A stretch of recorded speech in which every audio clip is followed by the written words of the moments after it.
Assalamualaikum warahmatullahi wabarakatuh. Saya Ari dari Get Home.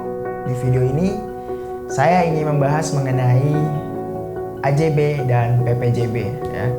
Jadi untuk Anda simak terus videonya sampai habis.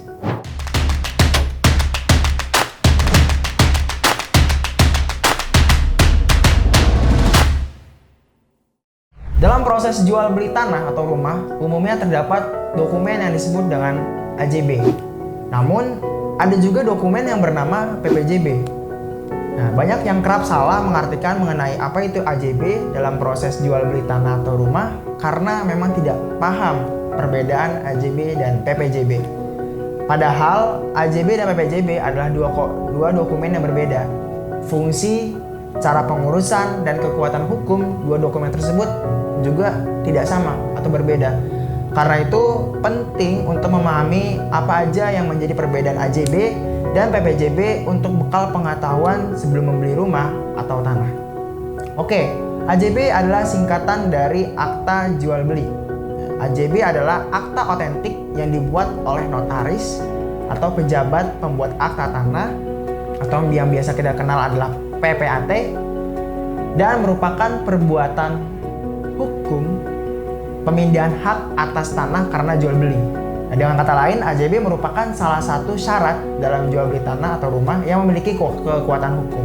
Oke, terkait dengan hal ini, peralihan hak atas tanah dan hak milik atas satuan rumah susun yang menurut peraturan pemerintah nomor 24 tahun 1997 tentang pendaftaran tanah hanya dapat dibuktikan dengan akta yang dibuat oleh notaris atau PPAT.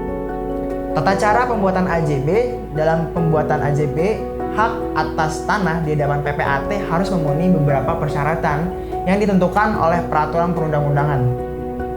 Jika bidang tanah yang sudah terdaftar atau sudah terdapat hak milik atas satuan rumah susun, maka harus disampaikan sertifikat asli hak yang akan dicocokkan dengan buku tanah yang ada di kantor pertahanan letak bidang tanah yang bersangkutan. Sedangkan mengenai bidang tanah yang belum terdaftar, kepadanya harus disampaikan beberapa poin. Yang pertama adalah surat bukti hak atau surat keterangan kepala desa atau kelurahan yang menyatakan bahwa yang bersangkutan menguasai bidang tanah tersebut. Yang kedua, surat kuasa apabila dikuasakan ya, fotokopi identitas para pihak penjual dan pembeli ya. Ini bisa KTP dan KK.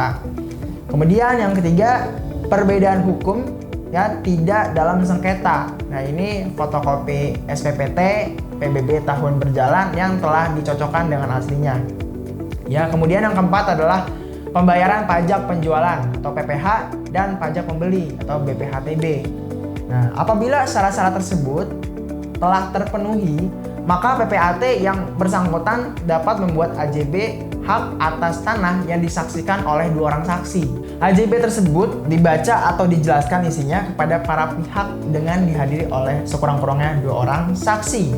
Nah, sebelum ditandatangani seketika itu juga oleh para pihak, saksi-saksi dan PPAT. Nah, kemudian selambat-lambatnya 7 hari sejak tanggal ditandatangani akta tersebut, PPAT wajib menyampaikan akta yang dibuatnya. Nah, ini berikut beberapa dokumen ya yang bersangkutan kepada kantor pertahanan untuk didaftarkan. Ya. Oke, kemudian kita akan membahas mengenai PPJB. Nah, apa itu PPJB? PPJB adalah singkatan dari Perjanjian Pengikatan Jual Beli.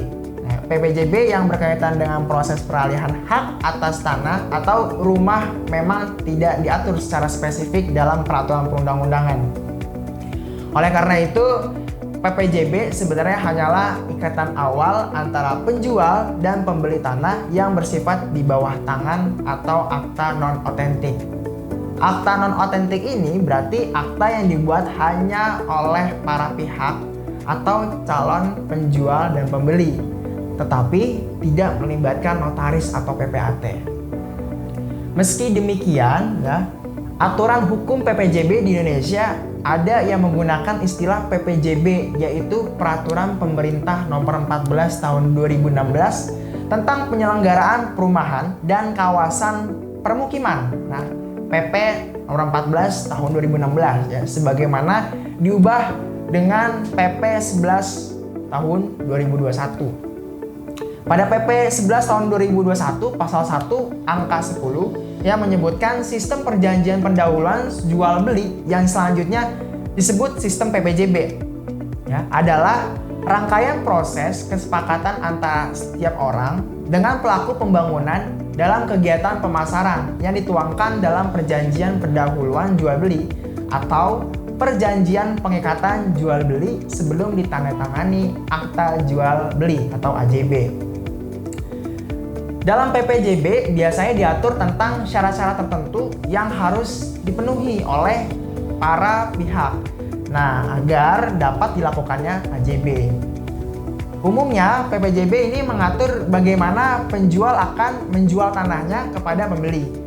Namun, demikian ya, hal tersebut belum dapat dilakukan karena memang ada beberapa sebab tertentu. Misalnya, tanahnya masih dalam jaminan bank atau masih diperlukan syarat lainnya untuk dilakukan penyerahan.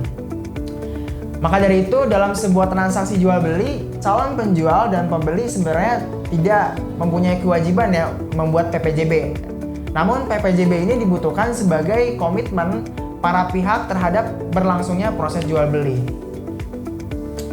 Kemudian PPJB ini bertujuan untuk mengikat calon penjual agar saat yang telah diperjanjikan ia menjual benda atau hak miliknya kepada calon pembeli.